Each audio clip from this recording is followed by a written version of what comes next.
ओम नमः शिवाय। प्रिय दर्शकों, वृषभ राशि की बात होगी और जून का महीना आपके लिए क्या कुछ लेकर के आ रहा है, इसी विषय पर इस वीडियो में चर्चा करेंगे।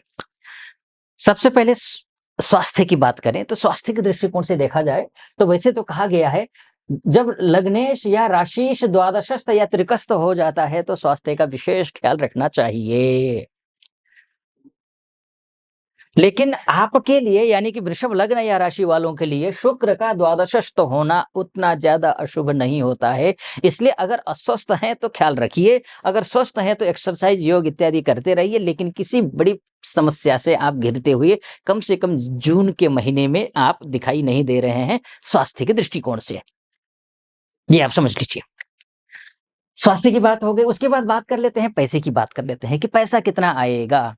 बिजनेस चलेगा नहीं चलेगा, जॉब चलेगी नहीं चलेगी, जॉब मिलेगी नहीं मिलेगी, प्रमोशन होगा नहीं होगा, मान सम्मान मिलेगा नहीं मिलेगा, इसी विषय पर आगे चर्चा करेंगे। तो वो कौन सी चर्चा है, वो कौन से ग्रह हैं जो कि आपके लिए शुभ या अशुभ करेंगे इन क्षेत्रों में। तो वो ये है कि सूर्य देखिए ये आपका 15 जून तक तो इसी में है। यानी कि आपके घर खरीदने की सोच रहे हैं, प्रॉपर्टी खरीदने की सोच रहे हैं, गाड़ी घोड़ा इत्यादि जो भी खरीदने की सोच रहे हैं, गांव घर में है, चौपाया खरीदने की सोच रहे होंगे, शहरों में रहते हैं, गाड़ियां खरीदने की सोच रहे होंगे, प्रॉपर्टी खरीदना है, घर खरीदना है, फ्रेंड सर्कल से सहयोग चाहिए, उसके लिए अच्छा है। सूर्य का लग्न में होना बहुत अच्छा है। लेकिन ये सारी चीजें खरीदेंगे कैसे? अच्छा, इसको और कंप्लीट मैं कर देता हूँ। सूर्य का यहाँ जाने से ये तो होगा ही, लेकिन हाँ, कमर में प्रॉब्लम हो सकती है, माइग्रेन की समस्या है या सिर दर्द की समस्या है, तो ये आपको विशेष ध्यान रखना है, खासकर 15 जून तक। 15 जून के बाद कोई समस्या नहीं है। ये गाड़ी घोड़ा इत्यादि को लेकर के एक बात और मैं कहना चाहूंगा, मंगल जैसे ही यहाँ आएंगे, यानी कि नीच के मंगल निकल करके यहाँ आएंगे, तो होगा क्या कि आपका जो बिजनेस है ये एकदम से रॉकेट की तरह ऊपर जाएगा। नया डील करना है, नए क्लाइंट हैं, नए क्लाइंट के साथ में बातचीत चल रही है, डील करने के लिए फाइनल होना होते-होते रह गया है, तो ये फाइनल हो जाएगा। इसके साथ-साथ में दाम्पत्य जीवन में भी मधुरता आएगी, लेकिन आपके अपने अहंकार की वजह से वो जो मधुरता है उसमें फिर भी थोड़ी बहुत कटुता रहेगी। लेकिन अभी की अपेक्षा 7 जून से मधुरता आएगी। ओवर कॉन्फिडेंट बिल्कुल नहीं होना है। जहां आप ओवर कॉन्फिडेंट हुए, आ, हाथ में आए हुए काम को भी आप अपने कर्मों से बिगाड़ लेंगे। क्योंकि देखिए, ये मंगल सेनापति है, आप राजा के, ये मंगल राजा के घर में जा रहा है। दाम्पत्य जीवन का ग्रह या फिर आपका बिजनेस जो कर रहे हैं, बिजनेस में जो आपका जो पार्टनर है उसका ग्रह, या फिर विवाह करने कहीं जा रहे हैं, वर या वधु की तलाश कर रहे हैं, वो तलाश पूरी होती हुई दिखाई तो दे रही है, लेकिन जरूरत से ज्यादा ओवर कॉन्फिडेंट होने की वजह से कहीं बिगड़ने की संभावना भी है। बस सावधानी बरतिएगा, ठीक होगा। सुबह जल्दी उठिए, सूर्य का दर्शन कीजिए, एक हनुमान चालीसा का पाठ नित्य प्रतिदिन करिए। दूसरा, तीसरा और एक पॉइंट बताऊंगा, 7 तारीख 6 तारीख से बुध यानी कि आपके पैसे, अकाउंट अकाउंट में जो पैसा है वो देखने वाला ग्रह कौन है? वो बुध है।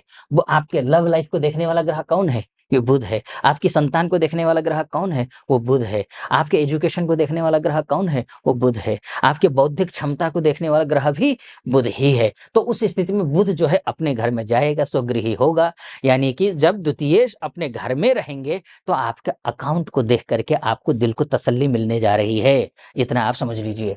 हाँ, इतना मैं ज़रूर ये भी मैं साथ में बोलूँगा कि जैसे ही बुध अपने घर में जाएँगे, वैसे ही 2 दिन बाद यानी कि 8 तारीख से ये अस्त हो जाएँगे। अस्त होने का तात्पर्य ये है कि ग्रह विकल अवस्था में पहुँचेगा। जैसे ही ग्रह विकल अवस्था में पहुँचेगा, अपनी किरणों को, अपनी रश्मियों को खो बैठेगा। इसका मतलब ये हुआ कि आप पैसा तो आएगा, सेविंग संभवतः न कर पाएँ। इसके बावजूद कि कुछ दिन, मैंने जैसे शुरू में कहा ना, कुछ दिन आप अपने अकाउंट को देख करके संतुष्टि मिलेगी, लेकिन कुछ दिनों बाद पैसा चला जाएगा। ये एक समस्या हो सकती है। करना क्या है? गणपति की उपासना करनी है। ओम गं गणपतये नमः, इस मंत्र का जाप करिए। कोई भी काम शुरू करना हो उससे पहले इस मंत्र का जाप करिए, काम शुरू कीजिए, आपका काम बनेगा, संपन्न होगा। ठीक है?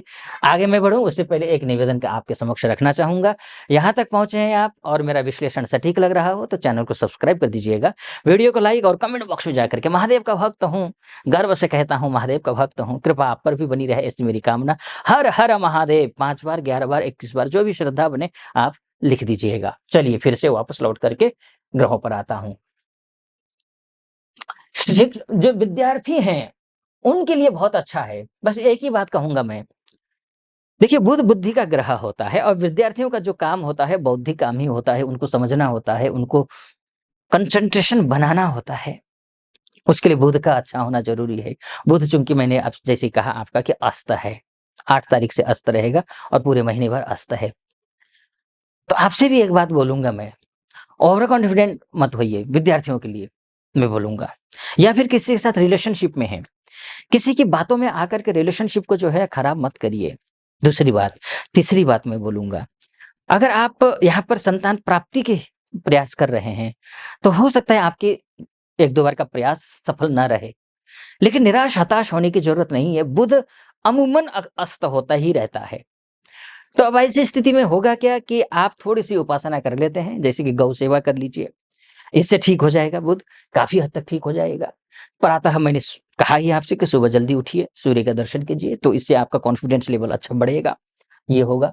उसके साथ में अ, आप जो है छोटे-छोटे अगर आपके आस-पास में कोई गुरुकुल हो, तो गुरुकुल में जो ब्राह्मण बटुक होते हैं, जो वेद पाठी ब्राह्मण होते हैं, बच्चे होते हैं, ऐसे बच्चों को जा कर के आप कुछ भी आप है ना कुछ भी फ्रूट्स ले जा कर के दे दीजिए या फिर वेजिटेबल्स ऐसे गुरुकुल में ले जा कर के दे दीजिए, तो आपके लिए लाभ होगा। ना केवल विद्यार्थी या फिर संतान प्राप्ति करने की जो चाह रखते हैं, प्लानिंग कर रहे हैं, उनके लिए, बल्कि मैं यहाँ तक बोलूँगा कि जो बिज़नेस करते हैं, उनके लिए भी। क्योंकि बिज़नेस करने वालों के लिए बुध का अच्छा होना ज़रूरी होता है। जब तक बुध अच्छा नहीं है, तब तक बिज़नेस अच्छा नहीं है। तो बिज़नेस अच्छा करने के लिए ये ज़रूरी है, तो वो करते रहिएगा, ठीक है?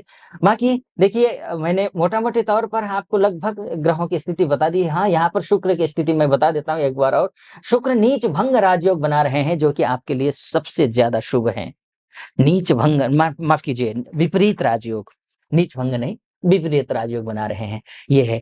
तो ऋण से आप गले-गले तक अगर डूबे हुए हैं, तो आप ऋण से उऋण होने का समय आ गया है। ऋण से उऋण होते हुए आप दिखाई दे रहे हैं, ये अच्छी बात दिखाई दे रही है, तो ये अच्छा है।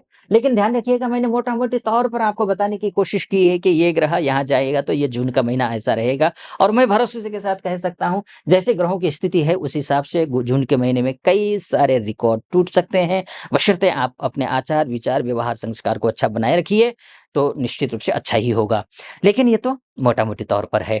आप अपनी कुंडली के बारे में चर्चा करना चाहते हैं, आप महिला हो या पुरुष हो, देश में रहते हो या विदेश में रहते हो, तो वाक़ई में चाहते हैं कि भविष्य कैसा है, सुरक्षित है, नहीं है, उज्ज्वल है, नहीं है या फिर अंधकार में डूबा हुआ है, तो संपूर्ण चर्चा करने के लिए, अपनी कुंडली का विश्लेषण करवाने के लिए ये नीचे नंबर है, उस नंबर पे कॉल कीजिए, व्हाट्सएप कीजिए, मेरी टीम से बात कीजिए, अपॉइंटमेंट ले लीजिए, मैं स्वयं आपकी कुंडली का विश्लेषण करूँगा। आप खुश रहें, प्रसन्न रहें, महादेव की कृपा आप पर बनी रहे ऐसी मेरी कामना। फिलहाल अनुमति दीजिए।